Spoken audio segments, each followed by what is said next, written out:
আসসালামু আলাইকুম। আপনারা কেমন আছেন? আশা করি ভালো আছেন। আই হোপ আমিও খুব ভালো আছি। আর একটা ডেইলি ব্লগ নিয়ে চলে আসছি আপনাদের সাথে। তো আজকে শুরু করেছি বেলকনি থেকে। আপনারা কিন্তু ধৈর্য ধরে আমার ছোট্ট ব্লগটা দেখে যাবেন। এই যে দেখেন, আমার ছোট্ট গাছে ফুল ধরেছে, এই যে দেখেন, আর এই তো কলি আসছে। আমার কিন্তু আরও গোলাপ গাছ ছিল, সেগুলো নষ্ট হয়ে গেছে, মরেই গেছে, আমি ফেলে দিয়েছিলাম। আর এই ছোট্ট গাছটা 3টা কলি ধরছে। আমার আম্মু কিন্তু বলেছিল যে মরে গেছে, তুমি ফেলে দাও।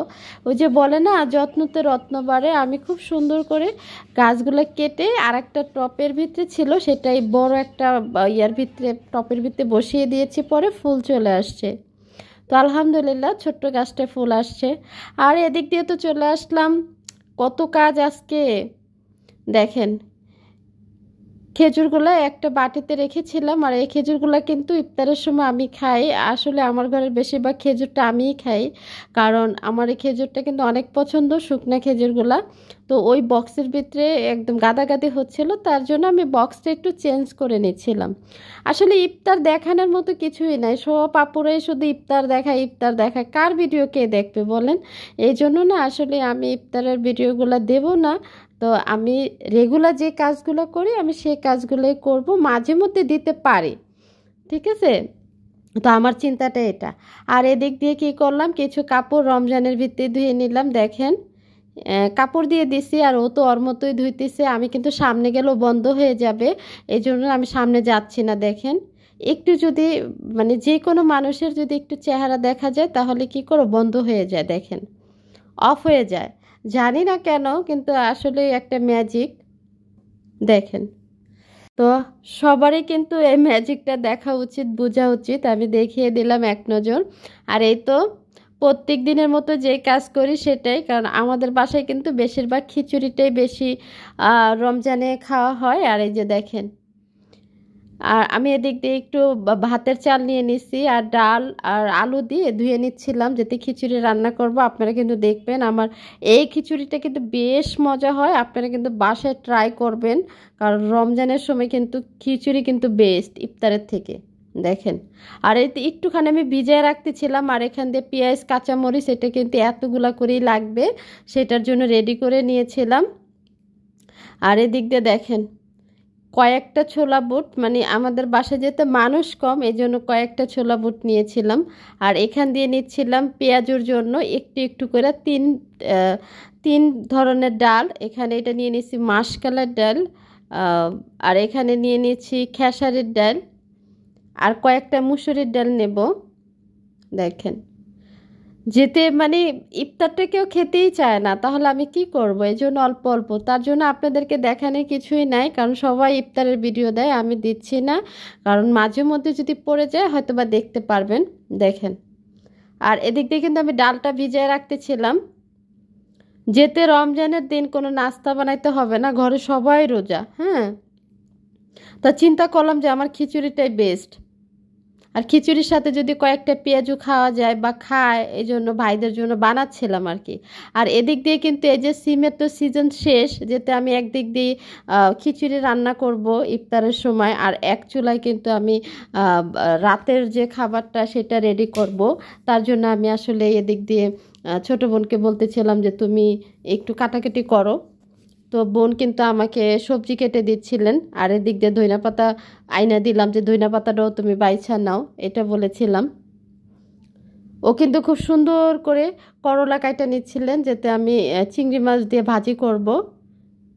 আর এদিক দিয়ে কিন্তু আমি সুরমা মাছটা একটু ভিজিয়ে নিয়েছিলাম, একটু পরিষ্কার করব। তো আমি তার এক হাত দিয়ে পারবো না, যেতে এক হাতে আমার ক্যামেরা মোবাইল ধরে রেখেছি, এই জন্য। তো আমি বললাম ছোট বোনকে যে আমি ভিজিয়ে রাখতেছি, তুমি একটু পরিষ্কার করে দাও, একটু ধুয়ে দাও, আমি রান্নাটা বসিয়ে দিই, যেতে বিকেল হয়ে গেছে এই জন্য। এখন কেউই একসাথে ভিডিওগুলো করা হয় না, কারণ আমাদের একটু কেটে কেটে ভিডিওগুলো করতে হয়। আমি টাইমটা কিন্তু মেনশন করে দিই, কখন কোন টাইমের ভিডিও এটা। সকাল থেকে শুরু করি এটা সত্য, কিন্তু আসলে আমরা কিন্তু একটানা ভিডিও করতে পারি না, আমাদের কিন্তু অনেক ধরনের স্কিপ বাদ দিতে হয়। তো যাই হোক, এই যে দেখেন আমার খিচুড়িটা, আমি অ্যাকচুয়ালি কিন্তু খিচুড়িটা রান্না করে নিচ্ছিলাম ইফতারের জন্য। আর কিন্তু পেঁয়াজও কিন্তু বানানো হয়ে গেছে, আর এটার সাথে শাক ভাজি থাকবে, অনেক কিছু থাকবে, সেটা নাই বলি। যাই আছে রিজিকে, যেটাই আমরা খাই বা যেটাই আমাদের রিজিকে থাকবে আলহামদুলিল্লাহ। আজকের ইফতারটা কিন্তু আমি খিচুড়ি দিয়ে করে নেব, একটু দেখিয়ে দিলাম আপনাদেরকে। দেখেন কালারটা কিন্তু মাশাআল্লাহ হয়েছে, এটা বলতে হবে। আমি কিন্তু কালারটা কোনো এডিটিং করিনি, কালারটা কিন্তু এমনিতেই দিয়েছি। আর আরেক চুলায় আসেন, সুরমা মাছ দিয়ে আলু দিয়ে টমেটো দিয়ে একটু মাখা মাখা করে রান্না করে নেব। জানি না এই সুরমা মাছটা আপনারা কে কে পছন্দ করেন, এটা কিন্তু আমাদের বাসায় বেশ পছন্দ করে। তো একটু সুন্দর করে কষিয়ে নিচ্ছিলাম, দেখেন। আর আপনাদের সাথে একটা কথা বলে রান্না করতে করতে যে আলুটা কষায় নিচ্ছি, একটু সময় পাবো কথা বলার জন্য, কারণ যদি অন্য অন্য ভিডিওতে কথা বলার একটু সময় থাকে না, কারণ আমাদের স্কিপ চেঞ্জ হয়ে যায়। এজন্য আপনাদের কিন্তু গভীরভাবে বোঝানোর চেষ্টা করি, অনেক আপুরা বুঝতে চায় না, আমি জানি না কেন। আর আপুরা কী করে জানেন, দেন ভিডিও যদি অ্যাক্টিভ না থাকে, রেগুলার যদি ভিডিও না ছাড়ে, আর তাহলে কি আমরা যে কে আপনাদের ভিডিও দেখতে পারবো না। কিন্তু হ্যাঁ, ভিডিও দেখে কমেন্ট করতে হবে, যাতে আপনাদের ভিডিওতে যেয়ে আমরা কিন্তু ভিডিও দেখতে পারি, তাই না? আর রেগুলার কিন্তু ভিডিও ছাড়তে হবে। অনেক আপুরা রেগুলার ভিডিও ছাড়ে না, আমার না অনেক খারাপ লাগে যে আসলে এত কষ্ট আমরা করি, তাহলে আপুরা কেন রেগুলার ভিডিও ছাড়ে না। তো যাই হোক, এটা আপুদের ব্যাপার, কারণ আমি চেষ্টা করি আপুদেরকে বোঝানোর জন্য, যারা আমার ফ্যান ফলোয়ার আছে তাদেরকে বোঝানোর চেষ্টা করি। আর আমার ভিডিও তারাও দেখে, অসংখ্য ধন্যবাদ যারা যারা দেখেন। তো যাই হোক, আর এদিক দিয়ে দেখেন আমার মাছটা কিন্তু একদম হয়েই গেছে, টমেটো দিয়ে নিয়েছিলাম, এখন একদম হয়ে গেছে, নামায় ফেলবো। দেখেন কালারটা কি সুন্দর আসছে, দেখেন। কিন্তু রোজা রাখছি দেখে, না হলে কিন্তু একটু খেয়ে দেখাইতাম, জানেন। আমি মানে এত ভালো লাগে আমার কাছে সুরমা মাছ, কর মতো না। এই যে আমি আস্তে আস্তে এক সাইড দিয়ে এক চুলায় কিন্তু ইফতার রেডি করে নিয়েছি, আর এক চুলায় কিন্তু রান্নাও কমপ্লিট করে নিচ্ছিলাম একটার পর একটা। তো ভিডিওটা কিন্তু ছোটই করলাম, বেশি বড় করলাম না। আপনাদেরকে এই ভিডিওর ভিত্তি একটা রেসিপি আপনাদের সাথে শেয়ার করেছি, আরও দুটা ছিল কিন্তু। তো ভালো থাকবেন, সুস্থ থাকবেন, আগামীকাল নতুন ভিডিও নিয়ে আবার আসবো।